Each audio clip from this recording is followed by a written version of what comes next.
Alright, magandang hapon po sa inyong lahat. Once again, this is Jerry Domingo, Specialty Finance Manager, owner ng Pinoy Car Talk sa Facebook and sa Instagram.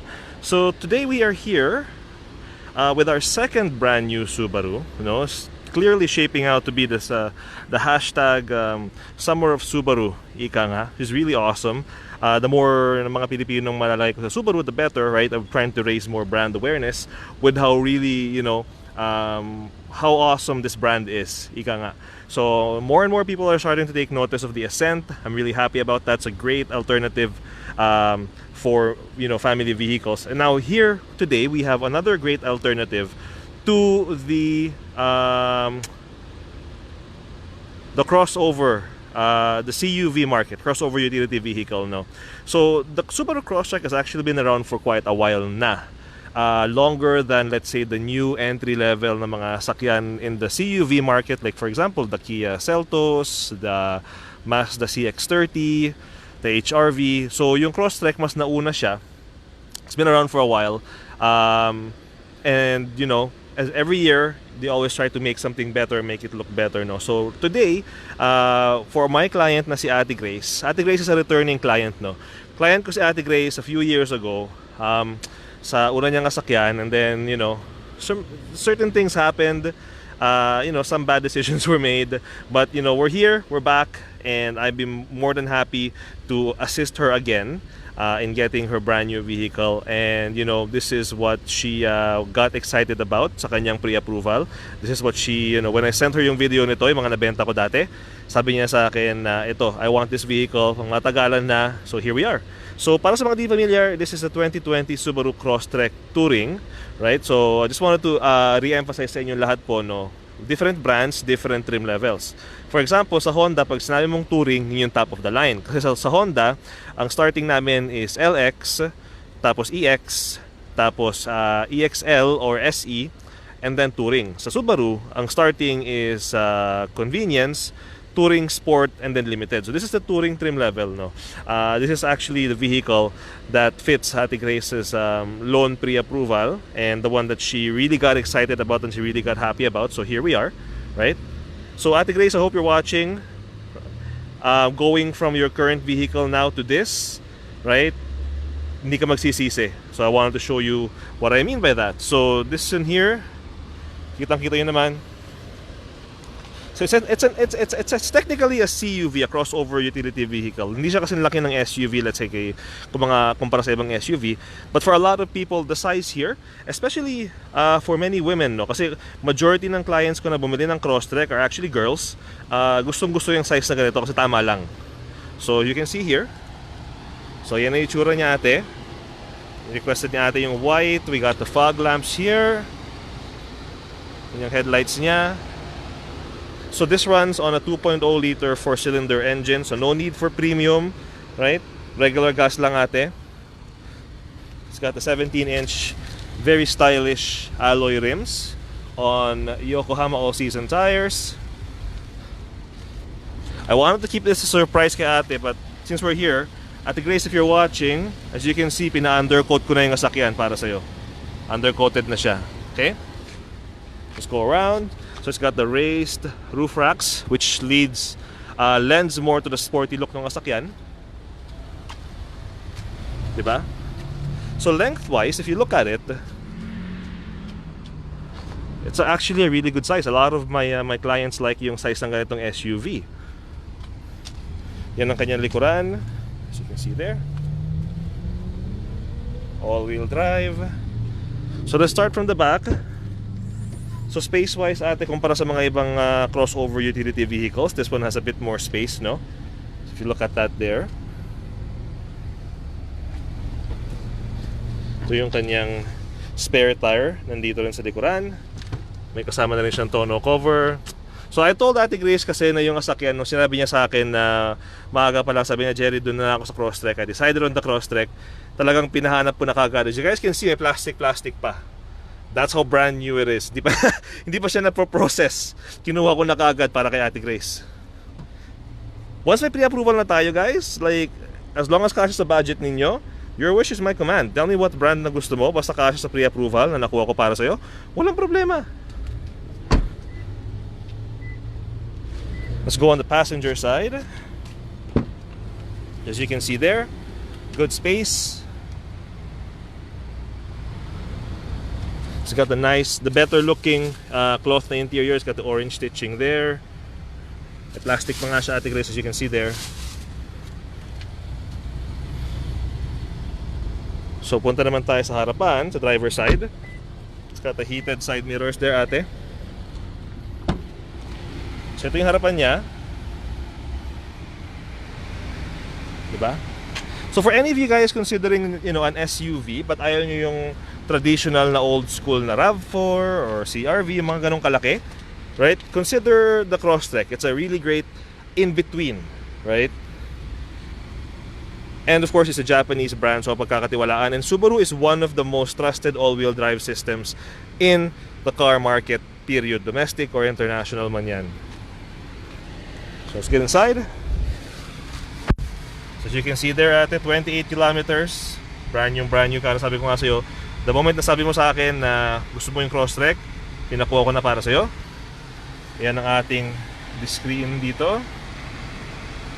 So the good thing about this one here is that the Crosstrek na pinakuha ko kay Ate Grace has the EyeSight technology. Parang yung Ascent Premier. So what the EyeSight technology is yung safety technology na meron ng Subaru, which involves everything you see here sa picture na to. So you got your lane departure warning. Teka lang, kapaan ko lang yung AC. Lane departure warning. You got your automatic headbeams, headlights, right? You got your advanced adaptive cruise control. So what do I mean by advanced adaptive cruise control? If you look here, this is what it means to have advanced adaptive cruise control. Pag set mo yung cruise control mo, parang sa screen na yan, advanced adaptive cruise control will let you decide kung gaano kalayo sa sasakyan sa harapan mo bago mag-trigger yung automatic braking system ng sasakyan. So if you notice here, there's buttons here, right? So that increases yung length, that decreases yung length. So depending kung gaano ka komportable. It's great if you drive a lot on the highways for work, right? Extra safety precaution. If you also notice there, it has yung that's the auto braking feature that you can find in a lot of modern vehicles nowadays. So yung auto braking feature po, nangyayari niyan, pag naka-idle yung sasakyan, magsha-shut off yung engine to help you conserve gas for fuel economy. Tapos pag, let's say sa stoplight ka, so naka-stoplight ka or may dumadaan na train, right? So habang nag-aantay ka, imbis na tumatakbo yung makina mo, the auto engine stop will turn on, so shut off niya yung makina para less fuel consumption, right? Tapos pag sabihin natin green light na o wala na yung train, wala kang kailangan gawin, just press on the gas and the engine will start right away. Okay? One thing na meron yung Crosstrek for the 2020 year is this here. So this is the Subaru SI driving mode. So the SI driving modes is intelligent mode and sport mode. And the simplest explanation po nito is it controls yung, parang sabi ko nga, lahat ng sasakyan nowadays, right, controlled ng computer. So what these SI buttons do, pardon if you can't see it kasi mayroon mataas yung araw. Now what these SI buttons do is it controls yung throttle response. Throttle response being yung pag-apak mo sa gas. Pag naka-sport mode yung sasakyan, as you can see there, SI drive naka-sport mode, right? Yung response time ng pag-apak mo sa gas tsaka yung pagtaas ng RPM mo, mas mabilis. So it allows you to go faster. Go faster sooner, right? Pag nilagay mo naman sa intelligent driving mode, as you can see there, kita nyo magkaiba, yun yung sport mode, yan yung intelligent mode. So the intelligent mode naman is more geared towards fuel economy. So pag naka-on naman to, yung throttle response time between pag-apak mo ng gas tsaka pagtaas ng RPM, mas mabagal. Kasi the higher the RPMs, the more gas you consume. So if you put it on the intelligent mode, mas mabagal tumaas yung RPM, meaning mas makakatipid ka ng gas. If you put it on the sport mode, mas mabilis tumaas yung RPM, mas mabilis kang tumakbo, mas mabilis kang makakaarangkada, pero mas malakas sa fuel consumption. So, it's a bit more of dynamic experience when you're driving on the highway. Kung sabihin natin, for example lang ha, ako na mahilig mag-overtake ng mga truck, I often switch between sport mode, intelligent mode, or kung anong mode ng sasakyan na gamit ko. I switch it on sport mode if I need to overtake a vehicle, and then I go back to intelligent driving pag na-overtake ko na and I just need to cruise. Okay, so just a little bit of a scenario example there. Okay. It also has a digital speedometer, which a lot of people like. You can see there. And dito naman, touchscreen din ito. It has, as you can see, it has Apple CarPlay and Android Auto if ever gusto mo silang gamitin. Subaru Starlink if you want to connect that as well. Backup camera, ito naman siya. So really nice view, right? And of course, parang sabi ko nga, yung iyong safety technology with the EyeSight, Subaru EyeSight technology right there. Kitang-kita mo siya. And to monitor yung information dyan, all you have to do, Ate Grace, if you're watching, is press this button here for info. Press mo lang yan, mag-iiba na yung display niya. So for example, yan.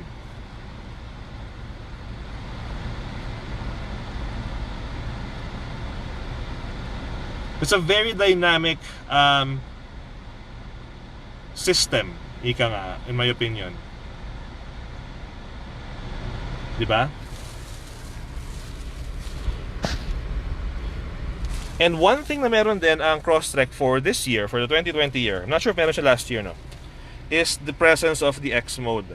So the X mode is a special mode of driving na meron sa Subaru na pag inon mo yung yung X mode mo, parang yung Ascent Premier kahapon. So what that does is it controls yung torque output ng sasakyan, so it can properly distribute yung power.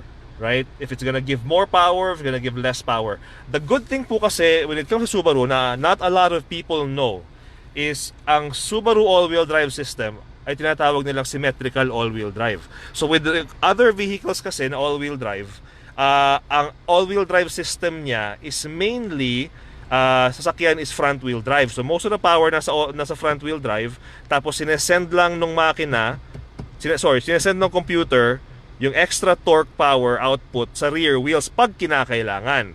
So most of the time sabihin natin naka 70% front tires, 30% on the rear, 40% on the back, 60% on the front for most other SUVs. For the Subarus, lahat ng Subaru, meron silang symmetrical all-wheel drive. So symmetrical all-wheel drive means yung power distribution is equal in both front wheels tsaka sa rear wheels. 50% sa harapan, 50% sa likod. Lagi naka-engage yung all-wheel drive system.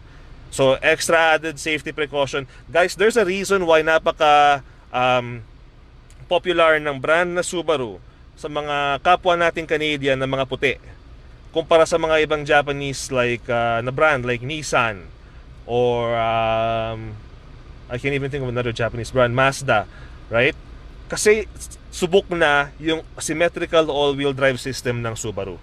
So that is one, if not their biggest selling point in comparison to the other Japanese manufacturers. Na ang all-wheel drive system is hindi kasing well distributed kumpara sa Subaru as a brand. One thing na meron din yung Touring this year is it has the push button start, which I know a lot of people like. But otherwise, guys, if you take a look at it, really good space, front and the back.